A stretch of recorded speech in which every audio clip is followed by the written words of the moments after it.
crois que la femme tire sa valeur de ton regard? Eh ben non, elle tire sa valeur du regard des autres femmes. Bonjour, c'est Pragmatic Man, bienvenue sur ma chaîne, bienvenue dans cette nouvelle vidéo où j'aimerais avec toi aujourd'hui évoquer un sujet qui est celui de la valeur de la femme. Comment en fait une femme perçoit sa valeur, par qui elle veut être validée, dans quelle échelle elle se situe elle-même. Et contrairement à ce qu'on pourrait croire en tant qu'homme, et que beaucoup d'hommes croient toujours, en vérité, la femme, beaucoup de femmes, donc quand je dis la femme c'est toujours pareil, hein, c'est beaucoup, je ne dis pas toutes, mais beaucoup, comme ça on évite les soucis, beaucoup de femmes tirent leur valeur et veulent être validées dans le regard des autres femmes, parce que c'est avec elles qu'elles sont en compétition. Et en fait, ça c'est quelque chose qui nous échappe, nous en tant qu'hommes, en général. C'est un truc entre elles en fait. On le voit pas trop, on n'y fait pas attention. Il y a des codes entre elles, c'est tout un univers. Hein. C'était tout un univers, bon, qui n'est pas passionnant, hein, parce que c'est vraiment un truc de cours de récré, en vérité. Mais voilà. En fait, les femmes, faut le savoir, elles cherchent à briller dans la communauté des femmes, dans les grands Jeux olympiques des femmes, pour savoir qui est la meilleure. Et tu vas voir les conséquences que ça a. C'est que, en fait, elle veut briller aux yeux des autres femmes, elle veut avoir de la valeur dans le regard des autres femmes, dans l'appréciation des autres femmes, toutes les unes vis-à-vis des autres. Mais c'est là où toi tu interviens. C'est que cette valeur-là, elle est déterminée par son rapport à l'homme, et notamment ce que l'homme pose à ses pieds, ce que l'homme lui offre. Plus un homme va lui offrir de choses, plus au regard des autres femmes, cette femme a de la valeur. C'est-à-dire que la femme va montrer aux autres femmes, regardez, moi j'ai trouvé un homme qui m'offre ça, qui me donne ça.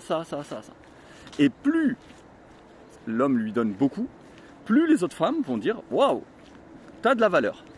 Tu es voilà, tu pèses dans le game, tu vois. Donc elle se classe comme ça. Elle se classe dans le grand classement mondial des femmes en fonction de ce que l'homme donne pour elle. Donc si elle fait tant d'efforts pour plaire à un homme, pour séduire un homme, pour attirer vers elle un homme riche par exemple, après il n'y a pas que les biens matériels, hein. Il y a aussi il y a d'autres facteurs quand même, mais ça tourne quand même essentiellement autour des biens matériels, il ne faut pas se voiler la face. Surtout pour les relations à long terme en fait.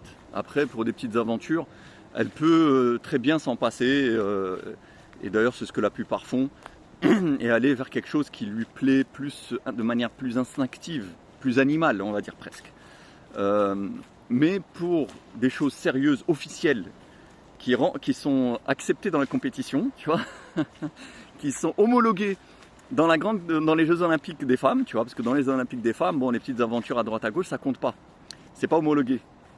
Ce qui est homologué, c'est le mariage, les relations de couple à long terme. Voilà. C'est là que c'est pris en compte pour le classement. Donc là, il lui faut quelqu'un qui pèse. Donc en fait, si elles font tous ces efforts, je disais, pour te plaire, pour t'attirer, pour que tu te poses avec elles, c'est pas tellement pour toi, c'est pas tellement à tes yeux qu'elle veut briller, c'est pas tellement... Bien sûr, oui, ça c'est dans un premier temps, c'est pour te capter. Mais derrière ça, et même d'ailleurs de manière inconsciente, hein, je dis pas qu'elle y pense, elle réfléchit, elle fait des phrases, oui je veux, non, ça se fait naturellement chez elle depuis toute petite. Derrière ça, en fait, c'est son classement dans la compétition mondiale des femmes, qui est en jeu. Et qui est très important pour elle. Donc beaucoup d'hommes croient que c'est pour eux. Non, c'est surtout pour les autres femmes qu'elles font tout ça. Parce que tout ce que tu vas lui apporter, et c'est pour ça que les femmes, vous avez remarqué, elles sont à fond dans les réseaux sociaux, elles sont à fond dans l'affichage. Elles adorent prendre en photo et diffuser ce qu'elles font. Ce qu'elles font évidemment de valorisant. Leurs voyages, les restos, les robes, les bijoux, les cadeaux, les sacs, les chaussures, les machins. Tout ce qui peut les valoriser et qui leur rapporte des points dans ces Jeux Olympiques des femmes, elle l'affiche. Mais en vérité, elle l'affiche à qui? Elle l'affiche aux autres femmes. C'est ça qu'il faut bien comprendre. Elle l'affiche aux autres femmes. C'est une manière de dire, regarde ce qu'un homme m'a offert. Donc, regarde ma valeur. Et les autres femmes, elles valident en général. Waouh, trop bien, super, t'es forte, t'es belle. Donc en fait, ça veut dire que t'as un bon classement. Et voilà, et les classements, ils montent et ils descendent. Tout simplement. Et toutes les femmes d'ailleurs sont en admiration envers la médaille d'or olympique de la femme qui a réussi à capter le mec le plus riche du monde. Tu vois, des trucs comme ça. Voilà. Donc en fait, elles sont très sensibles à ça, à cette question d'affichage. C'est pour ça qu'il y a beaucoup d'hommes qui se disent oui, mais je comprends pas, enfin c'est pas si important en vérité tous ces trucs. Pourquoi elles y tiennent autant? C'est pas tellement pour la chose elle-même. D'ailleurs, c'est même pas. Par exemple, quand elles vont montrer un super restaurant où elles ont été, très classe, etc. Par exemple. Dans le fond, elles s'en foutent complètement de la bouffe qu'elles vont manger, qu'elles vont trouver dans leur assiette. De toute façon, elles n'ont même pas le palais assez délicat pour l'apprécier réellement, quel que soit le domaine. Donc elles s'en foutent. Même quand elles vont mettre une robe, dans le fond, elles s'en foutent de la robe elle-même, en soi. Pareil, c'est pas les femmes qui sont dans la connaissance de la haute couture, de la technique, de la matière, elles s'en foutent de tout ça. En fait, derrière ce qu'elles veulent, elles veulent évidemment que ça les mette en valeur physiquement, mais surtout montrer aux autres femmes ce qu'elles ont réussi à acquérir, ce qu'elles ont réussi à capter. Et c'est ça qui détermine leur valeur. C'est tout. Et dans tout. Quand elles font des voyages et qu'elles le montrent, elles s'en foutent de la plage, de l'endroit. En fait, elles s'en foutent de ce qu'elles vivent réellement. Elles sont plutôt, ce qui les satisfait le plus profondément, le plus intensément, c'est de montrer aux autres femmes ce qu'elles ont et potentiellement ce que les autres n'ont pas eu. Voilà. Et ça, par contre, c'est le bonheur absolu pour elles. Ah, ça, c'est le bonheur total. C'est de montrer aux autres femmes ce qu'elles ont et que les autres n'ont pas, et ainsi se placer dans le top du classement des Jeux Olympiques des femmes. Voilà.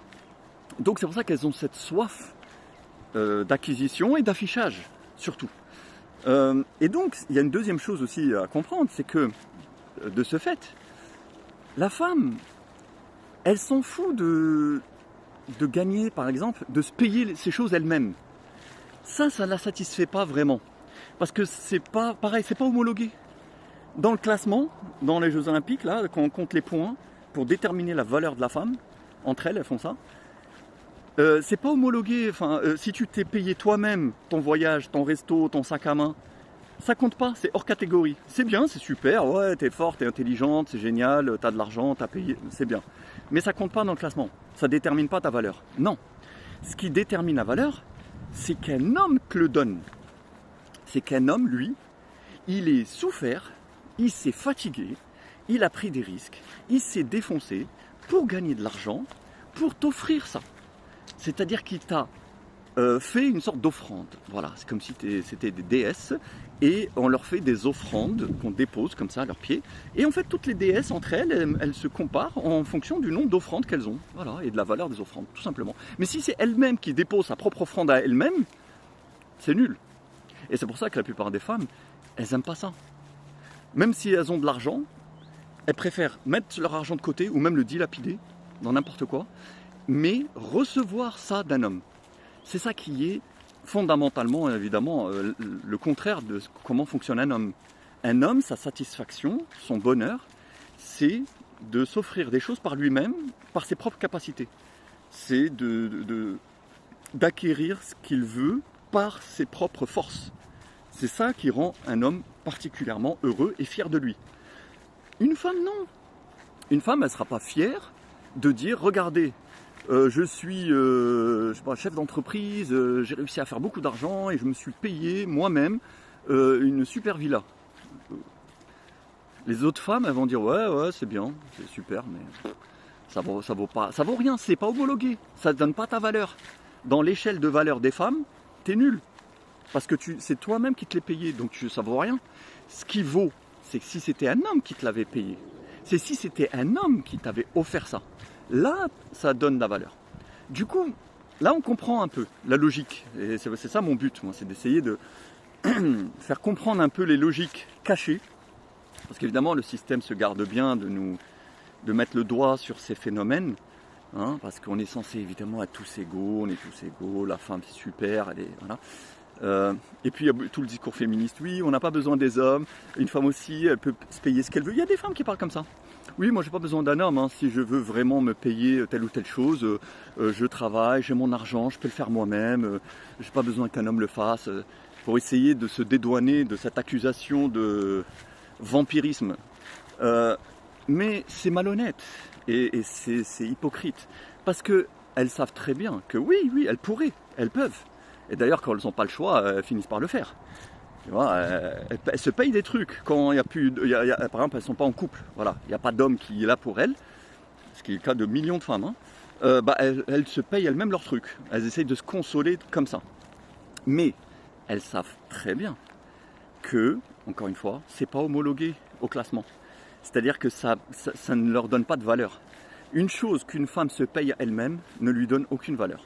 Par contre, une chose qu'un homme lui offre, ça a de la valeur. Et ça les rend heureuses. Et alors, le top du top, c'est quand le mec leur offre quelque chose, que cette chose est très coûteuse, ça c'est le numéro 2, et numéro 3, alors là, voilà, la totalité de leur bonheur, c'est quand le mec a souffert pour avoir les moyens de leur offrir ça. Parce que si le mec, même par exemple, il leur a offert ça, mais que c'était facile pour lui, tu vois, bon voilà, par exemple, il a eu un gros héritage, du coup, il a pris une petite partie de cet héritage-là et il lui a offert une belle voiture. Voilà. Bon. Alors, l'homme lui a offert, numéro 1, case numéro 1 cochée, c'est bon. C'est une belle voiture, donc case numéro 2, et la case numéro 3, par contre, non. Parce que, bon, c'était facile, il a reçu de l'argent qui est tombé du ciel et il lui a acheté, bon, ça vaut pas grand-chose. Bon, elle a 2 cases sur 3, c'est déjà bien.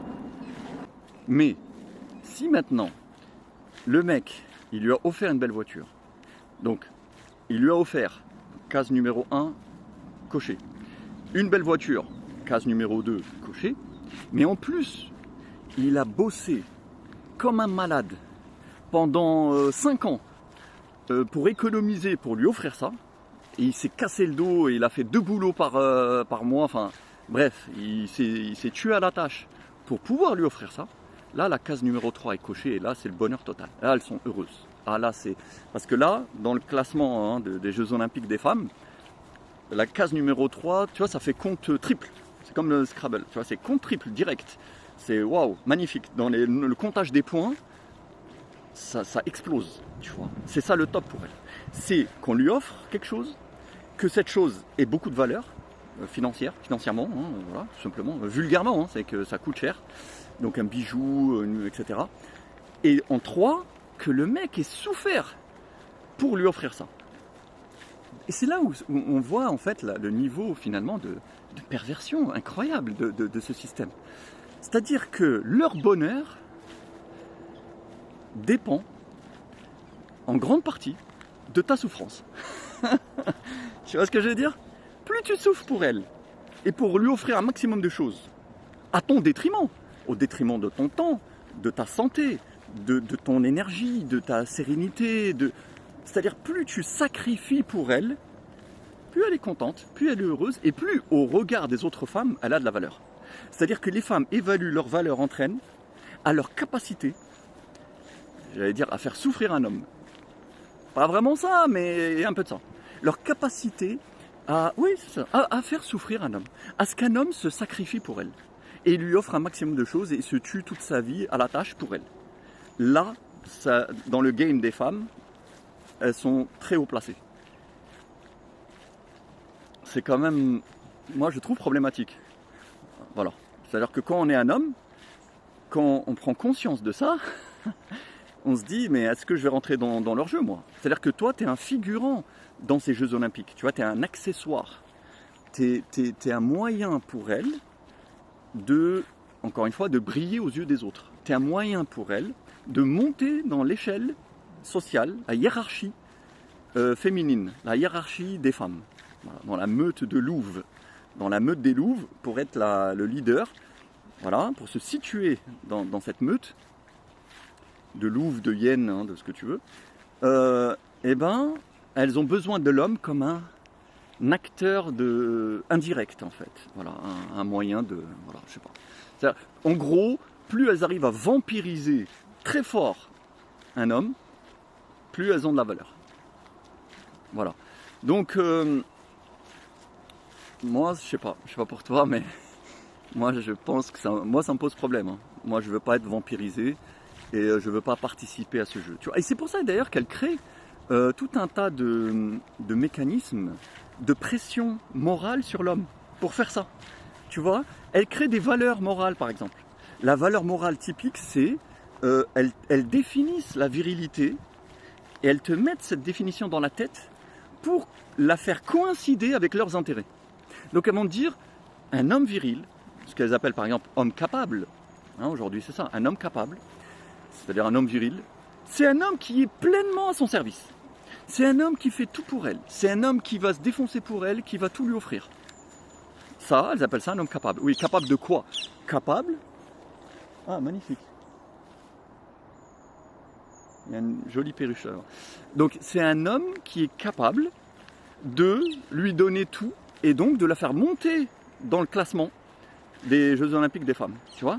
C'est ça qu'elle appelle un homme capable. Et un homme qui refuse de faire ça, un homme qui ne veut pas participer à cette escroquerie, qui ne veut pas se sacrifier pour sa gueule, qui ne veut pas se faire plumer pour son classement, elles appellent ça un homme princesse, maintenant.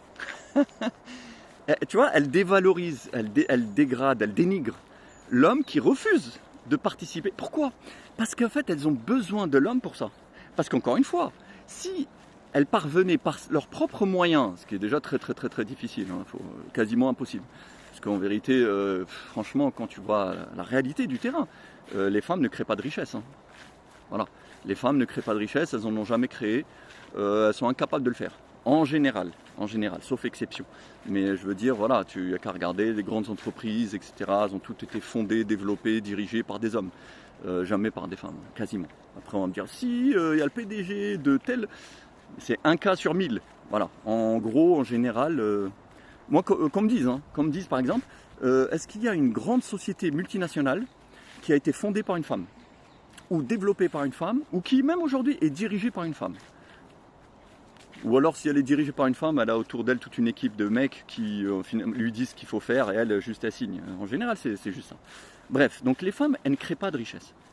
Elles ont besoin que l'homme les crée pour elles. Mais au-delà de ça, comme je te dis, en fait, elles n'ont aucun désir de les créer, ces richesses. Elles s'en foutent de créer des richesses. Combien même elles seraient capables de le faire, ce qui n'est pas le cas, mais combien même elles seraient capables de le faire, ça ne les intéresse pas. Parce que c'est pas homologué dans le classement, pour la détermination, pour les points, le comptage des points dans les Jeux Olympiques, c'est pas homologué, ça compte pas. Ça, encore une fois, tu crées des richesses et tu te payes des choses, bah finalement, tu es comme un homme. Tu vois? Dans leur tête, c'est ça qu'elles se disent. Une femme, c'est pour ça que le féminisme, c'est radicalement une haine de la femme. C'est un refus de la femme, c'est un rejet de la féminité.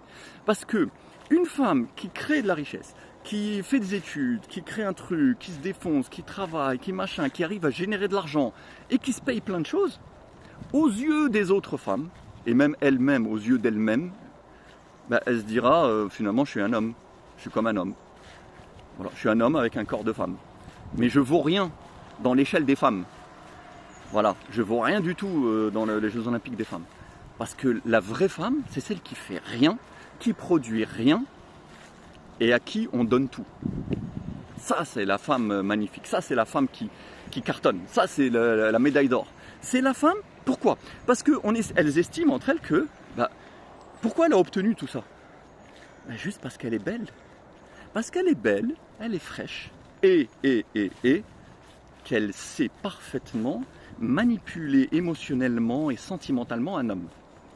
Voilà. Quant à la combinaison de ces deux trucs, c'est-à-dire sa puissance de séduction physique et sa capacité de manipulation sentimentalo-émotionnelle, quand les deux sont réunis, là c'est le jackpot. Là elle peut braquer un mec super riche.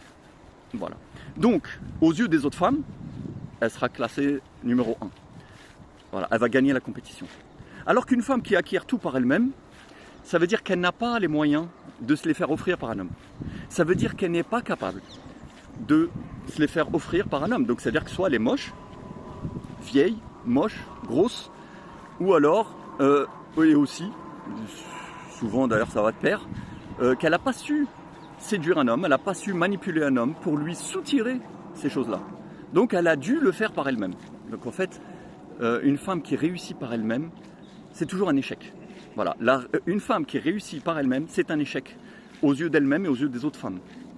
Tu vois, c'est pour ça que le féminisme, c'est complètement à l'envers de la nature féminine. Et c'est pour ça que les femmes qui essayent d'être femmes tout en étant féministes, elles deviennent névrosées, complètement malades, parce qu'elles sont en train de se battre. C'est une sorte de maladie auto-immune. Tu vois, c'est comme les maladies auto-immunes. Elles se battent contre elles-mêmes. En fait, le féminisme est une maladie auto-immune de la féminité. Elles se battent contre leur féminité, contre leurs mécanismes psychologiques fondamentaux et naturels de femmes, qui est le vampirisme, clairement. La capacité à vampiriser un homme. Leur capacité à se faire offrir les choses par un homme. Et comme j'ai dit, rappelons-le, dans la mesure du possible, que l'homme souffre un maximum pour pouvoir leur offrir ces choses. Donc, voilà, c'est pour ça que je voulais te parler de tout ça, pour que tu comprennes quelle est ta place dans ce jeu, quel est ton rôle en fait dans leur existence, comment elle te voit. Tu es juste un outil, un instrument de réussite pour la femme aux yeux des autres femmes. Voilà. Alors après, si ça te convient, tu as envie de jouer ce rôle, tant mieux pour toi, continue, de toute façon t'inquiète pas, tu fais partie des 95% des hommes qui sont dans ça. Hein, voilà. Maintenant, si ça te pose problème, tu vas comprendre de mieux en mieux pourquoi. Oui, ça pose un gros problème en vérité. Si tu comprends ces phénomènes-là, tu commences à te dire, attends, est-ce que tu vas être le dindon de la farce éternellement toute ta vie? Est-ce que tu es destiné, est-ce que ta fonction sur Terre, c'est de servir à donner de la valeur à une femme aux yeux des autres? Est-ce que finalement c'est ça, tu veux jouer ce rôle-là? Il me semble que c'est pas que l'homme est destiné à des choses plus grandes. Il me semble que l'homme vaut plus que ça. Voilà, tu vaux plus que ça. Donc, prends du recul et ne te fais pas plumer. Tant pis pour leur classement. En quoi ça nous concerne? Tant pis pour leur classement. Voilà, ouais, tu vas te dégringoler dans ta compétition, madame. Tant pis, je m'en fous. En quoi ça me concerne? Voilà. Voilà, bon, écoute, sur ce, j'espère que tu auras apprécié cette vidéo. N'hésite pas à... J'aurais dû le dire au début à chaque fois, je me dis il faut que je le dise au début, mais j'oublie et finalement je le dis à la fin, en espérant que tu aies continué jusqu'à la fin. En tout cas, si tu as écouté cette vidéo jusqu'au bout, c'est que en principe tu as apprécié mon discours, j'espère. Et je t'invite à t'abonner à cette chaîne, à partager, à liker cette vidéo, à commenter aussi, me dire ce que tu en penses de tout ce que je viens de dire.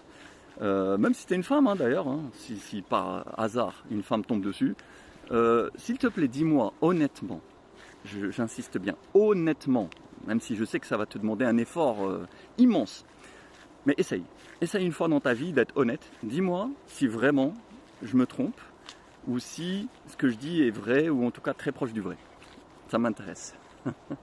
Voilà, bon, allez, porte-toi bien mon ami, et je te dis à la prochaine, salut.